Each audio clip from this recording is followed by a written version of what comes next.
Hello YouTube, welcome to Cooper's Keys. In this tutorial, this video will be going over the Gospel Movements number 3. That's right, this is number 3. So if you've missed out on the other 2 Gospel Movements I've put out so far, then just go to the channel, go to videos and find them there, and make sure you have those under your belt, because we're building a vocabulary here. We're building our gospel to get now this one, I will admit, it's not pure gospel, so this is definitely mixed in, amalgamated with a bit of jazz. So we have jazz and we have gospel, and it's one heavily on the jazz. As you can hear, even the backing track is really kicking it, really cooking it. But it's good to have, because you know the two genres just really blend together. Okay, they really do blend together, and I'm talking about contemporary gospel music. So let's break this down, let's find out what's happening, and let's see if we can utilize this in our other sorts of music. You'll notice there's a pattern to the way that I do transitions, so you'll notice there's a pattern to the way I do everything pretty much. So just sit back, relax, and let's do this. Make sure you practice it too. Okay, so the song begins now. To understand the song, it's moving from a C major 7, add 9. Now the voicing of it is slightly different. Now if you look in the textbook and look for C major add 9, it'll probably be stacked like this, and then the add 9 will be up top, and that's fine and that's okay in some situations, but not in this situation here. So the way we've done it is we've inverted it. So if I take the C and move it up, then I have this, and if I take the E and then move it up, then I get this, right? So this is pretty much what we're going with now. So we've got a C major 7, and then in the right hand we're playing, it's more like a G. But if you notice, if you have a C major chord in the left hand, or if you hold a C major triad and you just play the 5th above that, you have a major 7 add 9. So if I have C and I go a 5th above C in the key of C, and I play the G, then I have all the components of the major add 9, the 5, the major 7 and the 9. Okay, so we're just gonna slide from there. So the song is going from C,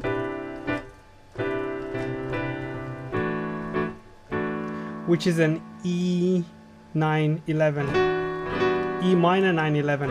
Okay, why is this an E minor 9/11? So we have an E minor triad, the dominant 7 in the key of C. Now the 9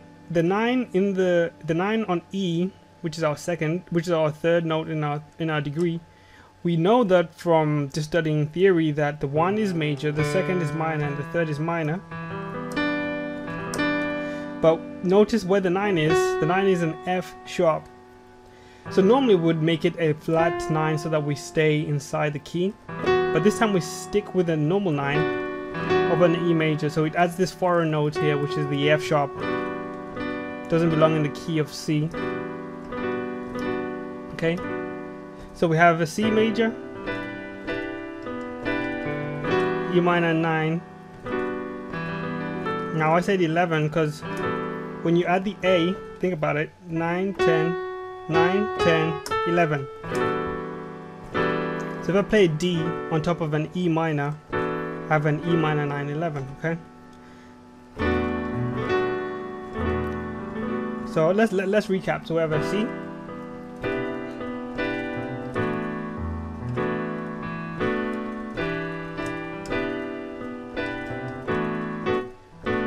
now the transition chords are, so this is how I voice my C major, with the lick in there.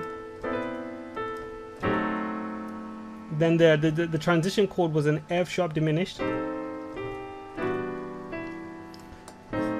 Now if you notice here, when I play transitions, I usually go a semitone below the target chord or a semitone above. So from C to an E minor, I could either go to E flat and land on E, or can go F and then land on E. Normally, anyway, that's very common the way I do them. So but in this case, I went E flat to E, but I realized that instead of just playing the E flat, I had a number of options. From E flat, I could play an A flat chord and then land on the E. That's an option. Or I could play an A minor and land on an E. So whatever chord has this note in should lead me to my E chord. we went for a diminished chord here, an F sharp diminished. That's the movement there. To my E minor 9/11. Okay, sorry, there was one more. So this was a if you look at this one, I'm just going, because my root note here is G, right? So if I go from A flat to G, I'm going a semitone above and landing on the G, the target chord.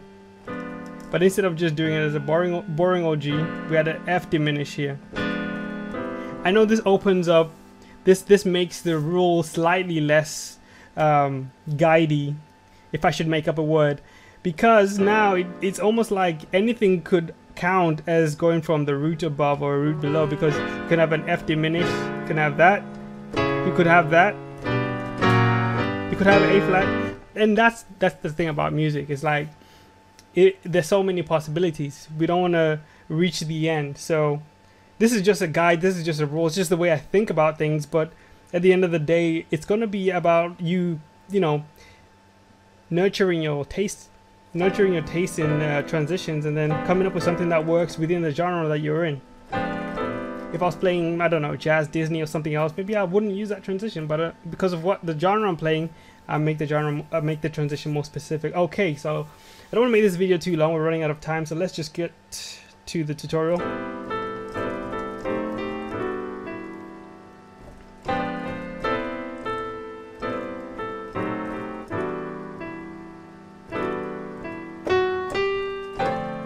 Okay, so then we have a D minor 7, G7, sorry, then C, and this is a C diminished,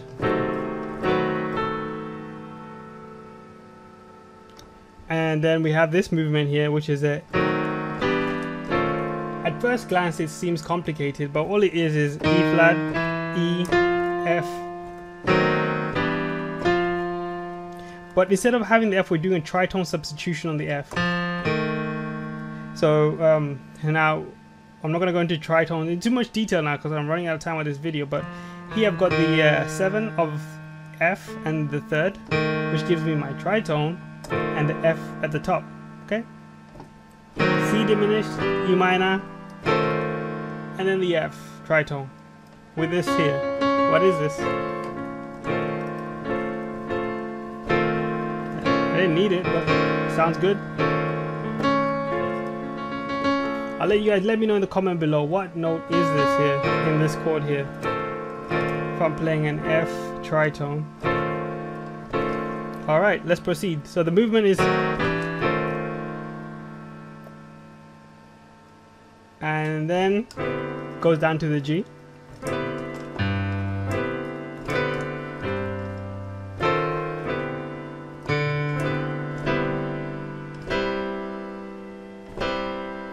Yeah, so it's a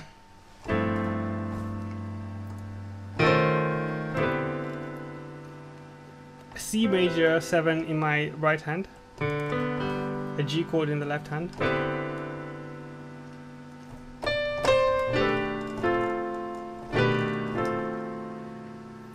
and again we have another tritone here, which is playing off the F tritone here with a B.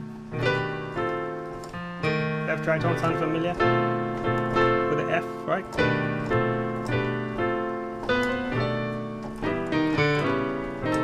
Oh, I'm just thinking of a song which has this exact same movement here. I've actually done a tutorial for the song on my channel. It's one by Marvin. I forgot what the song is called, but the movement is there in G.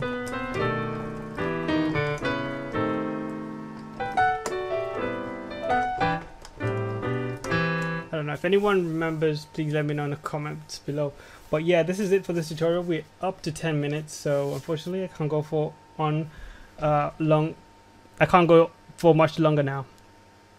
Yeah, so I'll be having some more movements, so if you liked what you learned in this lesson, then please subscribe, because I'm going to be doing these on a weekly basis. You'll have more as we go along. But even in between the gospel movements, there's a lot of content I will be releasing on this channel. Stay safe, and I wish you all well. I'll see you in another video.